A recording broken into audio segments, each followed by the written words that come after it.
گدا سیریز میں جو کہانی میں آپ کے لیے لے کر آئی ہوں اس کا عنوان ہے زندہ دفن ہونے والے۔ اس کے مصنف ہیں ڈاکٹر مسز گل۔ انسان پر جتنے بھی جاں گدا سانحے گزر سکتے ہیں ان میں سب سے خوفناک سانحہ یقیناً زندہ تدفین کا ہے۔ باخبر لوگ اس سے انکار نہیں کر سکتے کہ ایسے واقعات اور اتفاقات اکثر و بیشتر ہوتے رہتے ہیں۔ وہ حدود جو زندگی کو موت سے جدا کرتی ہیں بہت نامعلوم اور غیر معین ہیں۔ کون کہہ سکتا ہے کہ یہ حد یہاں پر ختم ہوتی ہے اور وہ حد وہاں سے شروع ہوتی ہے؟ ہم جانتے ہیں کہ بعض امراض ایسے ہیں کہ ان میں زندگی کے ظاہری آثار و نقوش بالکل ہی مفقود ہو جاتے ہیں، لیکن فی الحقیقت ایسا نہیں ہوتا بلکہ وہ وقتی طور پر معطل ہو جاتے ہیں۔ یہ تبدیلیاں انسانی زندگی کی ناقابل فہم اور پرپیچ مشینری کے عارضی طور پر رک جانے کے مترادف ہیں۔ کچھ مدت گزر جانے کے بعد ایک نامعلوم سی قوت جادو کی طرح اچانک ان کل پرزوں کو متحرک بنا دیتی ہے۔ تاہم یہ مسئلہ زیر غور ہے کہ اس درمیانی وقفہ سکوت میں روح کہاں چلی جاتی ہے۔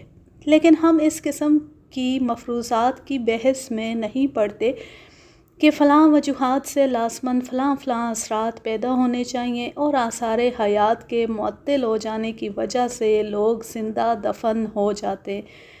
ہمارے پاس ڈاکٹروں کی قطعی شہادتیں اور عام لوگوں کے تجربے یہ ثابت کرنے کے لیے کافی تعداد میں موجود ہیں کہ اس قسم کی قبل از وقت تدفین واقع ہوتی رہتی ہے۔ ایسی بے شمار مثالیں گنی جا سکتی ہیں جو صداقت پر مبنی ہیں۔ کچھ عرصہ پیشتر شہر بالٹیمور میں ایک ایسی عجیب نوعیت کی واردات ہو چکی ہے۔ اس واقعے کے مشہور ہونے پر لوگوں کے دلوں میں بہت ہیجان برپا ہوا تھا۔ ہوا یہ تھا کہ شہر بالٹیمور کے ایک معزز شہری کی بیوی پر، جو ایک نامی وکیل اور امریکی کانگریس کا ممبر بھی تھا، یکا یک ایسی بیماری کا دورہ پڑا کہ ڈاکٹروں کا علم اور تجربہ دھرے کا دھرا رہ گیا۔ کافی اذیت بھگتنے کے بعد اس خاتون کا انتقال ہو گیا۔ کسی شخص کو اس بات کا شبہ نہ ہوا کہ وہ خاتون مری نہیں، اور حقیقت تو یہ ہے کہ ایسا شبہ ہوتا بھی کیوں، جبکہ تمام ظاہری علامتوں سے وہ بالکل مردہ معلوم ہوتی تھی۔ چہرے کے نقوش اس طرح مسخ ہو رہے تھے جیسے مرنے کے بعد ہو جاتے ہیں۔ ہونٹ مرمر کی طرح سفید پڑ گئے تھے اور آنکھیں دھندلا گئی تھیں۔ جسم ٹھنڈا پڑ گیا تھا اور نبض ساکت ہو گئی تھی۔ 3 دن تک اس کی نعش کو اسی طرح دیکھا گیا۔ اس دوران میں وہ پتھر سے بھی زیادہ ٹھوس اور سخت ہو گئی۔ جب دیکھنے والوں کو اندیشہ ہوا کہ اب لاش سڑنے کو ہے تو انہوں نے جلدی جلدی اس کی تجہیز و تکفین کی۔ اس خاتون کا تابوت خاندانی تہہ خانے میں رکھ دیا گیا۔ 3 سال تک اسے کسی نے نہ چھیڑا۔ اس معینہ وقت کے بعد اسے سنگی اور منقش تابوت میں رکھنے کے لیے کھولا گیا۔ تہہ خانے کے دروازے کے پٹ کھلتے ہی، جو باہر کی طرف کو کھلتے تھے، سفید کپڑے میں لپٹی ہوئی ایک چیز شوہر کی آغوش میں آ گری۔ اس شوہر کی اس وقت کی حالت کا اندازہ آپ خود کر سکتے ہیں۔ یہ چیز اس کی بیوی کا پنجر تھا جو اسی طرح کفن میں ملبوس تھا جس طرح تدفین کے وقت تھا۔ جب اس امر کی تحقیقات کی گئیں تو یہ ظاہر ہو گیا کہ تدفین کے 2 دن کے اندر جو اس نے ہاتھ پاؤں مارے تو وہ تابوت چبوترے سے لڑک کر فرش پر آ گرا اور ٹوٹ گیا۔ اس طرح وہ اس میں سے باہر نکل آئی۔ ایک لیمپ جسے لوگ تہہ خانے میں بھول گئے تھے اور جو اس وقت تیل سے بھرا ہوا تھا، خالی پایا گیا۔ اس کی توجہ یہ ہو سکتی تھی کہ تیل اڑ گیا ہوگا۔ تہخانے کی سب سے اونچی سیڑھی پر تابوت کی لکڑی کا ایک بڑا سا ٹکڑا پڑا تھا۔ معلوم ہوتا تھا کہ اس نے آہنی دروازے کو اس ٹکڑے سے کھٹکھٹا کر لوگوں کی توجہ مبذول کرانی چاہی تھی۔ اس دوران محض خوف و دہشت سے اس پر غشی طاری ہوئی، یا وہ مر گئی اور گردے میں اس کا کفن لوہے کی کسی کیل وغیرہ میں پھنس کر رہ گیا۔ اس طرح وہ کھڑی کی کھڑی لٹک کر رہ گئی اور اس کا جسم گل سڑ گیا۔ سن 1810 میں زندہ تدفین کا ایک واقعہ فرانس میں ہوا۔ اس تدفین کے حالات سے یہ بات سچ ماننی پڑتی ہے کہ حقیقت افسانے سے زیادہ دلچسپ ہوتی ہے۔ اس واقعے کی ہیروئن میڈموزیل وکٹورین لیفورکیڈ نامی ایک خاتون تھی۔ وہ ایک دولت مند اور معزز خاندان کی دوشیزہ تھی اور خوبصورتی میں بے مثل تھی۔ اس سے شادی کی تمنا رکھنے والوں میں ایک صاحب بوسوئے نامی بھی تھے، جو ایک مفلوق الحال ادیب تھے اور پیرس میں اخبار نویسی کرتے تھے۔ بوسوئے کی لیاقت اور پسندیدہ اطوار کی وجہ سے وہ دوشیزہ بھی اس کی گرویدہ تھی۔ بوسوئے کی لیاقت اور پسندیدہ اطوار کی وجہ سے وہ دوشیزہ بھی اس کی گرویدہ تھی، لیکن اپنی خاندانی عظمت کے خیال سے اس نے آخر اسے چھوڑ کر ایک ساہوکار موسیو رینل سے شادی رچا لی، جس کا سفارتی حلقوں میں بھی کچھ نام تھا۔ شادی کے بعد نہ جانے کیوں موسیو رینل نے اس سے بے اعتنائی برتنی شروع کی، بلکہ ممکن ہے کہ بدسلوکی بھی اختیار کی ہو۔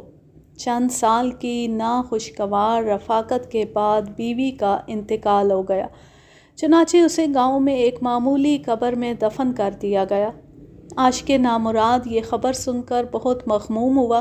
اس کے دل میں پرانی محبت کا شعلہ ابھی تک سرد نہیں ہوا تھا، چنانچہ وہ پیرس سے اس دور افتادہ گاؤں کو روانہ ہو گیا، اس رومانی ارادے کے ساتھ کہ وہ اسے قبر سے نکال کر اس کے گیسو یعنی بال کاٹ لے گا اور پھر اسے اپنی معشوقہ کی یادگار کے طور پر محفوظ رکھے گا۔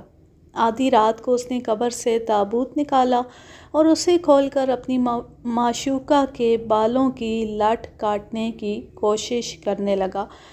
جب اس نے خاتون کے بالوں کو اپنے ہاتھوں میں لیا تو اسے یوں محسوس ہوا کہ اس کی آنکھیں حرکت کرنے لگی ہیں۔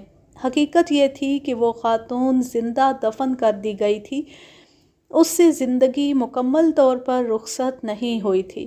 اب جو اس کے عاشق نے اس سے پیار سے گلے لگایا تو وہ اس عالم بے ہوشی سے بیدار ہوئی جسے موت سمجھ لیا گیا تھا۔ وہ اسے بے تابانہ اٹھا کر گاؤں میں اپنے گھر لے گیا۔ وہاں اس نے قابل اور تجربے کار ڈاکٹروں کی تجویز کردہ طاقت بحال کرنے والی دوائیں اس پر آزمائیں۔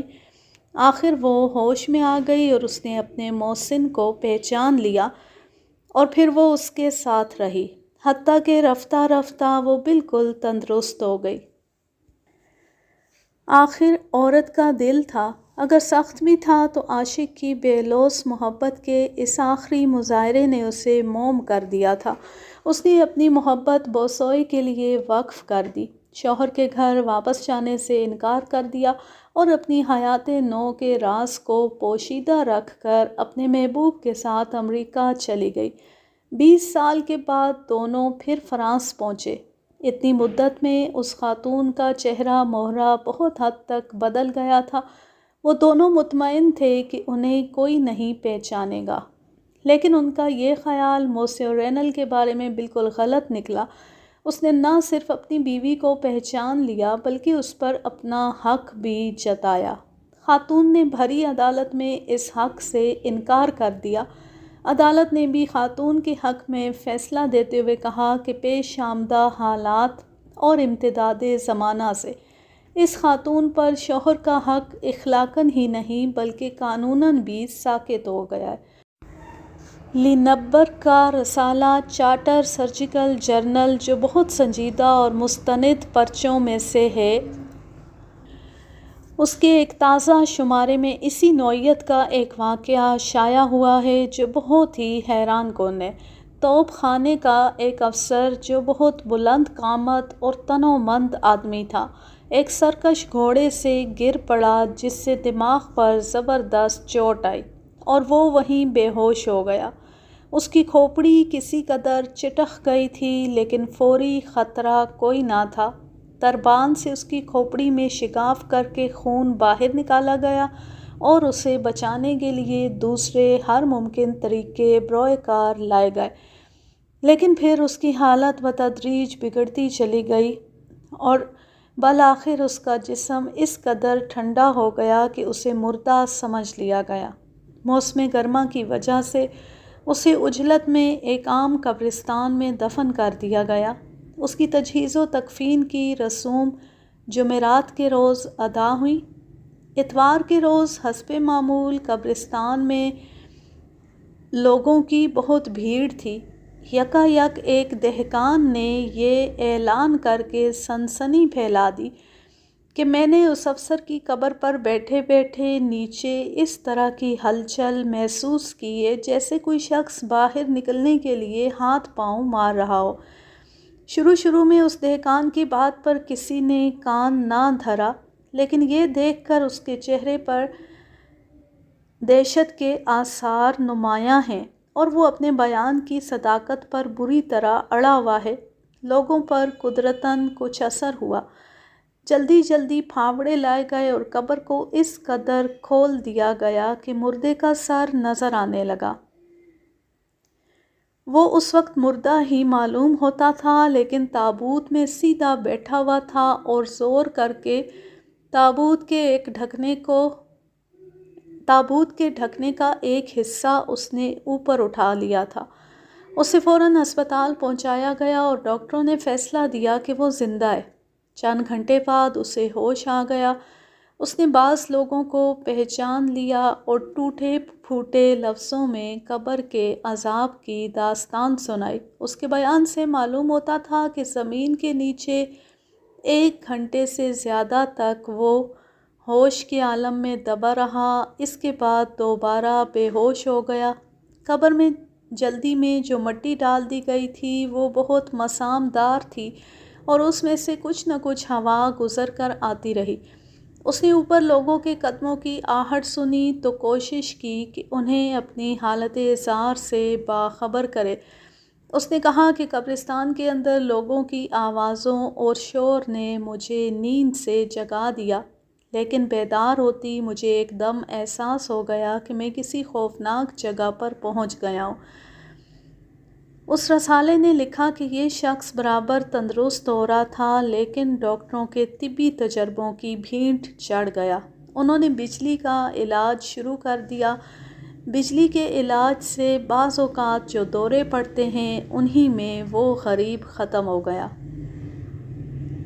بجلی کے علاج سے مجھے اسی نوعیت کا ایک اور مشہور اور غیر معمولی واقعہ بھی یاد آ گیا، جس میں بجلی کے استعمال سے لندن کے ایک نوجوان وکیل کو جو 2 دن سے دفن تھا دوبارہ زندگی مل گئی تھی۔ یہ سن 1831 کی بات ہے۔ اس وقت اس واقعے کا بہت چرچا ہوا تھا اور بڑی سنسنی پھیلی تھی۔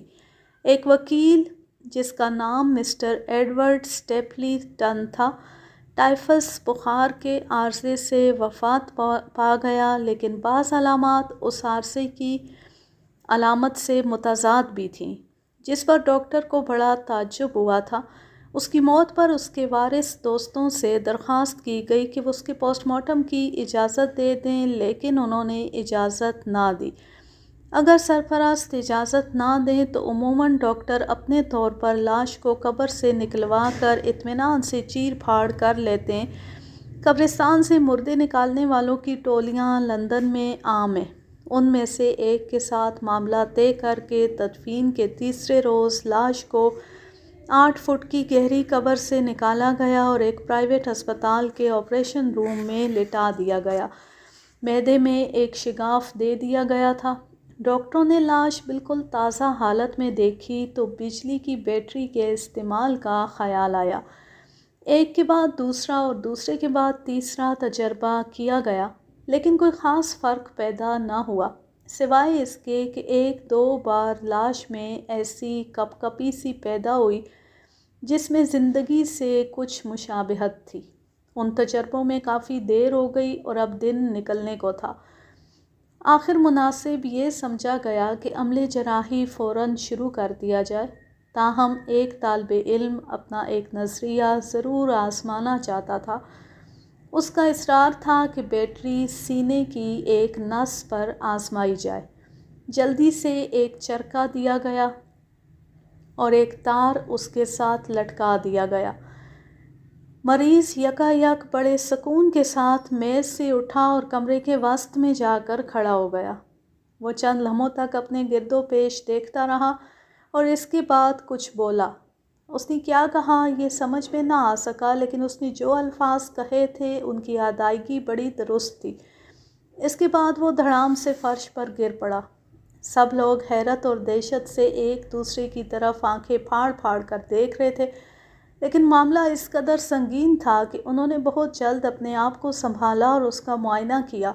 معائنے سے معلوم ہوا کہ اسٹیپلیٹن ابھی زندہ ہے، لیکن اس پر خشی طاری ہے۔ ایتھر سنگھا کر اسے ہوش میں لایا گیا۔ جب اس حالت کے اود کر آنے کا اندیشہ نہ رہا تو اسے اس کے دوستوں کے سپرد کر دیا گیا۔ ان لوگوں کی اس وقت کی حیرت، خوشی اور بے خودی کا اندازہ آپ خود لگا سکتے ہیں۔ بعد میں جو تحقیقات کی گئیں تو معلوم ہوا کہ مذکورہ بالا شخص نے عملِ جراحی کے کمرے میں جو الفاظ کہے تھے اور جو اس وقت کسی کی سمجھ میں نہ آ سکے تھے وہ یہ تھے: میں زندہ ہوں۔ اندیشے تو خوفناک ہیں ہی، لیکن زندہ دفن ہونے والے پر جو کیفیت گزرتی ہے وہ خوفناک تر ہوتی ہے۔